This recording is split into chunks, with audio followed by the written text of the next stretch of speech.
Live from the world's capital markets, here are the latest financial headlines brought to you by News Factory.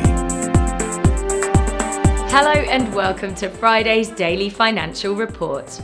The last session saw the dollar fall 0.7% against the yen. According to the CCI, we are in an oversold market. The Bitcoin dollar pair plummeted 3.6% in the last session. The CCI's negative signal is in line with the overall technical analysis. The gold dollar pair dropped 0.3% in the last session. The MACD is giving a positive signal. The oil dollar pair skyrocketed 1.2% in the last session. According to the CCI, we are in an oversold market. And now let's hear what our chief analyst picked up for us today.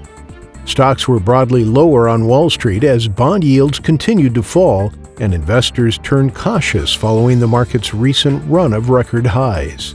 The price of Bitcoin dropped as investors broadly began shedding risk on fears of a global economic drawdown. The euro climbed across the board and the Japanese yen was on track to post its biggest daily rise this year as investors dumped risky positions in currency markets. Those were today's major economic events, and now moving on to world financial headlines.